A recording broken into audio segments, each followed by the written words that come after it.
Ayan po mga kabida, isang magandang oras sa lahat at welcome po sa aking channel. Eto po, tila hindi na po solid ito pong pinklawans po ngayon, mga kabida. Tila nagkawatak-watak na po, dahil lang po dito sa hindi ho nila pagkakaintindihan ho sa kanila pong mga decisions, yung kanilang prinsipyo towards the Dutertes, mga kabida. Eto, babasahin ko lang po ito pong balita mula sa Global Daily Mirror po, mga kabida. Posted po ito 19 hours ago. Ang sabi po dito, we should draw the line kung saan ka mag-strategize. Yung mali. Ito po yung sinabi po ni Senator Antonio Trillanes po, mga kabida. Doon ho kay former Vice President at now Naga City Mayor Leni Robredo, dahil sa kanya hong desisyon, mga kabida, na makipag-alyansa daw doon ho sa mga Dutertes. Eto, babasahin ko lang po, ito pong sinabi po ni Trillanes, mga kabida. Eto po, hindi naman ako blind or cult follower ni VP Leni. Sinuportahan ko siya vigorously noong 2022. Pero hindi ako cult follower. Yung mali. And I'm calling her out doon sa mga ginagawa niyang mali, including this one, na gusto niyang in-normalize na makipag-alyansa with the Dutertes. No, that's not good. Ito po yung sinabi po, mga kabida, ni Senador o dating Senador Antonio Trillanes towards the action of the vice or the former vice president po, mga kabida. Ito yung balita mula sa Global Daily Mirror. Babasahin ko lang po. Former Senator and staunch Duterte critic Antonio Sonny Trillanes IV calls out former Vice President and now Naga City Mayor Attorney Leni Robredo after she said that they should more pragmatic rather than being a purist when dealing with other political camps who don't share the views. Trillanes' remark came amidst reports that their opposition colleagues, Senator Francis Kiko Pangilinan and Senator Bam Aquino, may join the Senate majority bloc, which could also include pro-Duterte senators once the 20th Congress convenes on July 28, 2025. Ayon. Ayaw po niya na makipag-alyansa po, ito pong pinklawans po, mga kabida, sa so-called majority bloc dyan po sa Senado, kung saan po andyan po ang mga Duterte senators po, mga kabida. So in short po, ayaw po niyang ma-associate yung pinklawans sa mga Dutertes po, mga kabida.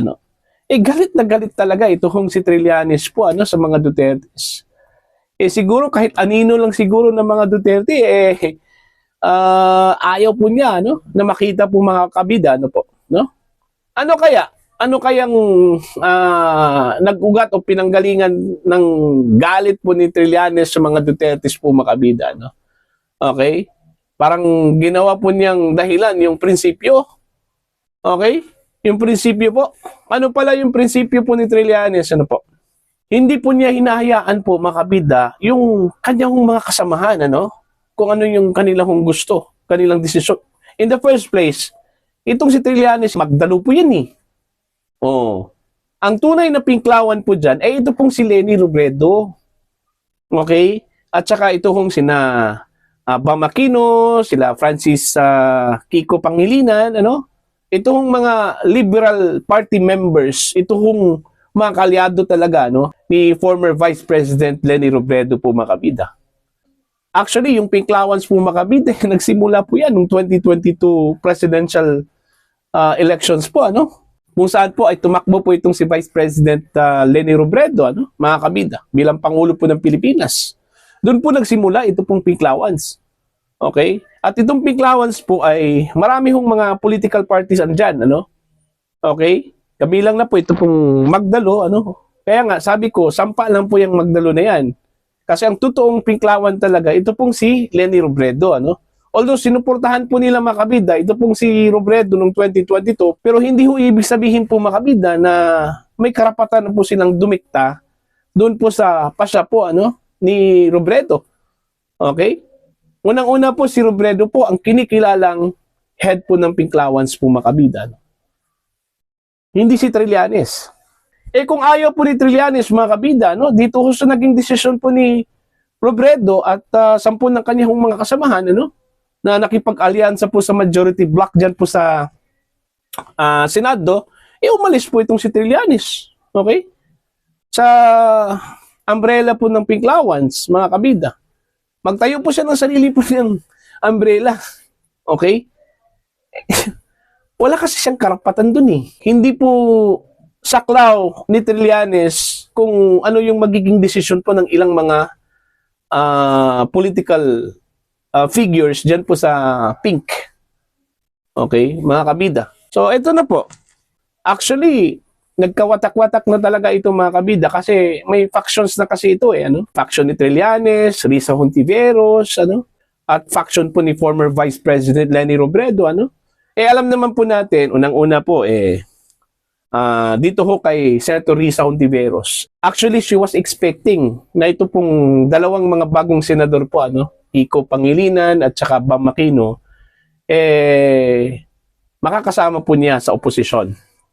Yun yung expectation po. Kasi si Risa Hontiveros po yung naging campaign manager po nila, mga kabida, during the election. Okay?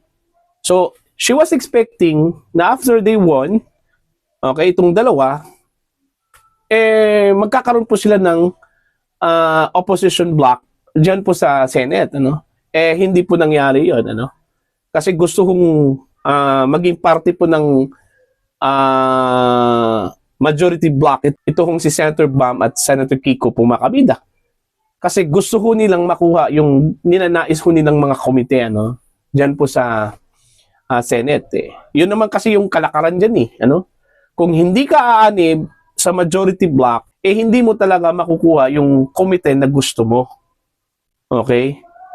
Kung nasa opposition ka depende po yan kung ibibigay sa inyo, Pero kung aanib ka sa majority, pwede kang mamili kung anong komite na gusto mo. Kagaya ho ni Senator Kiko, ang gusto po niya, ito pong Committee on Agriculture.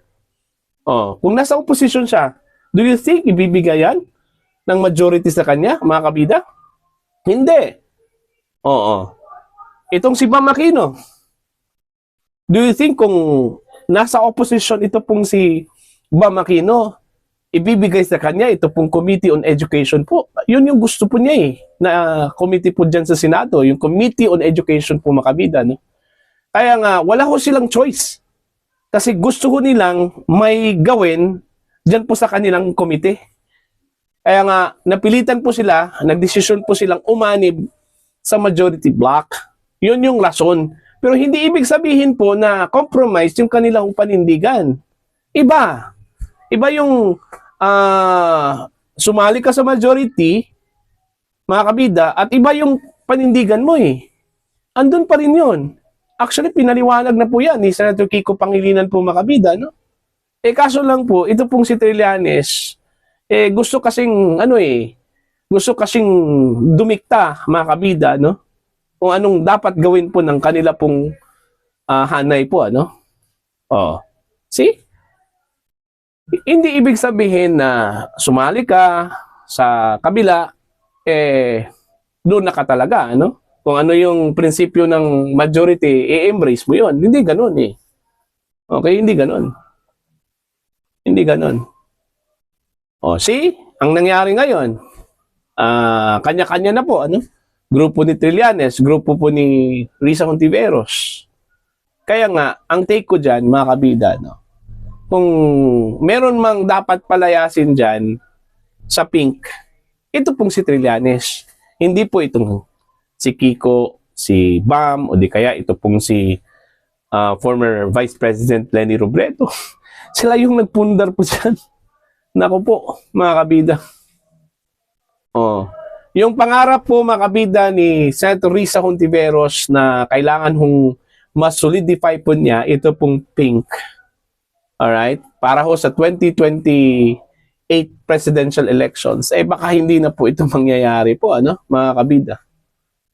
Diba? Kung magpalamon po sila dun ho sa kanila pong nararamdaman po, ano? Kasi itong si Risa, never kasi itong naging party po ng majority, ano?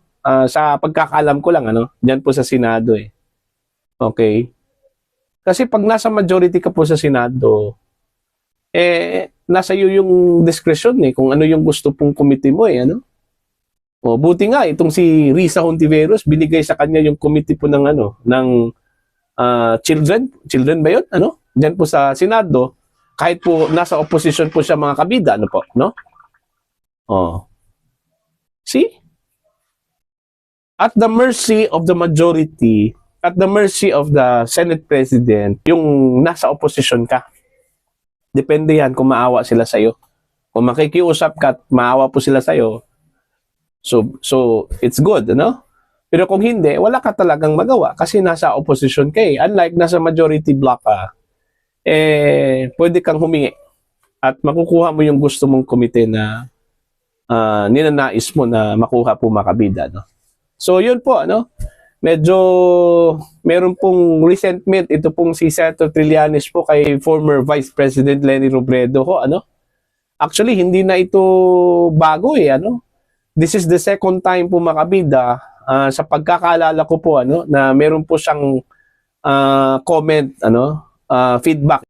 Ito pong si former Senator Trillanes po, ano, laban po dito kay former Vice President Leni Robredo, ano. Okay? Kung maalala po ninyo, nung bumisita po si Vice President Sara Duterte doon po kay former Vice President Leni Robredo po makabida sa Naga, ano, nagtalak po itong si Trillanes, ano. Tutol po siya doon ho sa pakipagkita po ni former Vice President Leni Robredo po kay Vice President Sara Duterte, ano. In fact, may mga comments po siya doon eh. So yun yung first time. At yung second time, ito po, ano, mga kabida.